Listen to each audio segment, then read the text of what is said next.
Here with Trekker Trailers, we want to show you our latest tiny house. This is affectionately called Tiny House 3. It's not the third one we've built others than that, but it's the third one we've built on spec, meaning that we don't actually have a buyer for it when we start to build, but as we go, somebody steps up and usually wants them. So I want to show you it. We went with the green color again. It seems to be really good, popular, and catches a lot of attention. It really looks cool.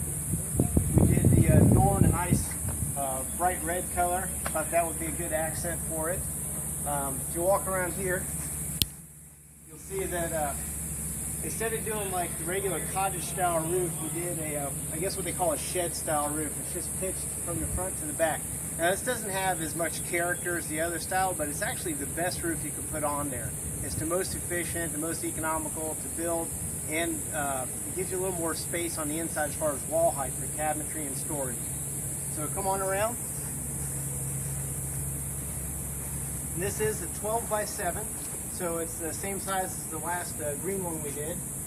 We have our instant gas water heater around the front, like we've been doing on these.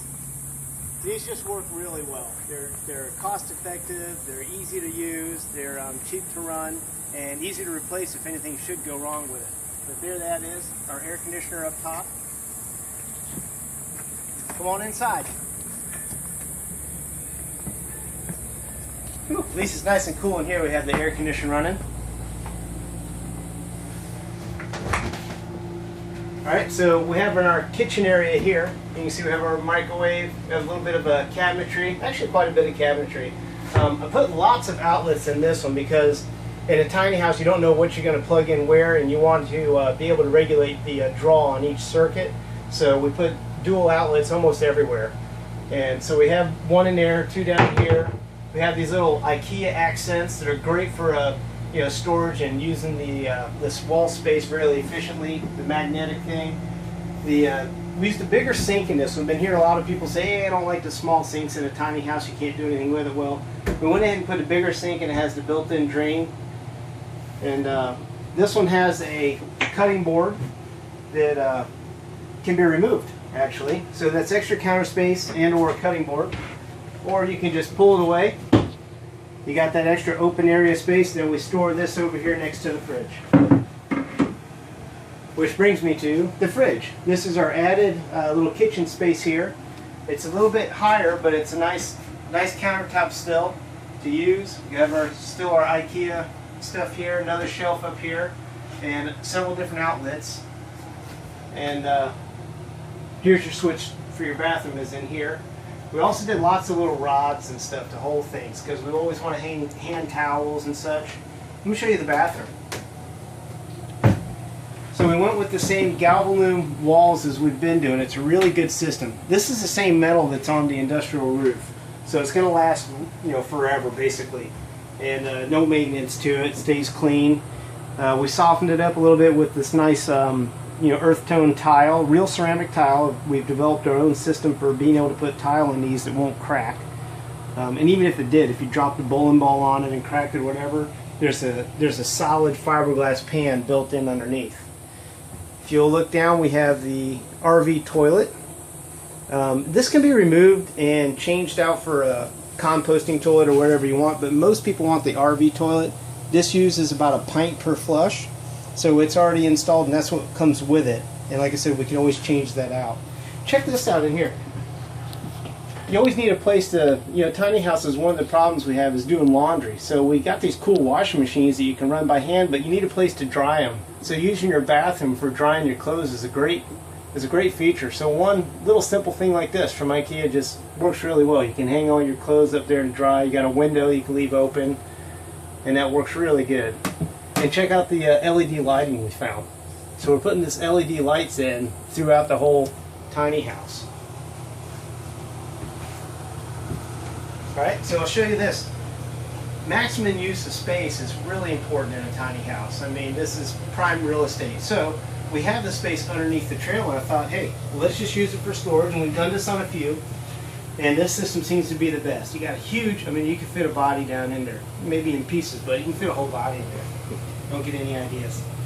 But yeah, so we have the floor storage. And this is the maple, and it's varnished in a floor varnish, so it'll hold up. You have two of them. Okay. Show you real quickly inside the kitchen cabinets. Lots of space in there. We go ahead and we run the cabinet all the way to the floor so you don't lose that kick space at the bottom. We still want all those cubic inches, so we let it go all the way to the floor. We have a shelf in there. You know, we have a drawer, heavy-duty slides. And again, I did the shallow drawer. There's a lot of details that you have to think about when you're considering tiny house building and designing. Most drawers in kitchens, they're pretty deep, and you don't really put that big of stuff in there. So if we're putting silverware and things like that in here, it's not that deep, so we don't want to waste the space. We want to save it for, you know, the cabinetry space underneath.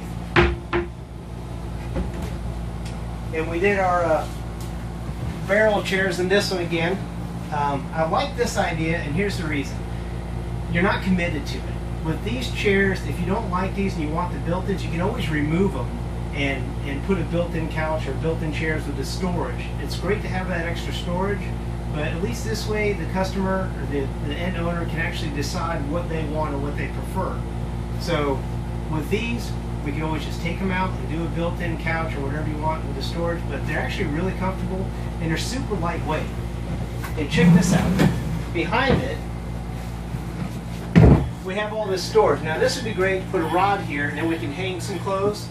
Everybody thinks a closet has to be so tall, but you're only doing half of an outfit at a time. So it just needs to be like shirt height and pant height. So you can do hanging clothes here or put those little plastic containers, whatever fits you. It doesn't do a whole lot of good to plan out every square inch because everybody has their own stuff to store. So we have that on both sides behind the chairs.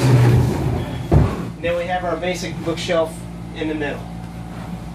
Alright, now we went ahead still with the, I just can't think of a better way to do the bed. I don't want to climb up in a loft. Most people don't want to climb up in a loft. And I don't want to move a bunch of furniture out of the way to let down a Murphy bed. So we're sticking with this hybrid Murphy bed system I came up with. It's really easy to use. And I think you get the best of both worlds. I mean, how easy is that? You pull it out, you don't even have to make your bed. You leave it a mess and you hide it away during the day. But it's real easy to get into. You can step up on the fender well and get up in here. It's not a big climb. If you roll off to bed at night, it's not a big fall either. But that's all there is to that. Close it back up here so you can see how easy it is. That's all you do. Simple, bed made. Alright guys, this is our new tiny house. We're asking $17,000 for this. That's a bargain.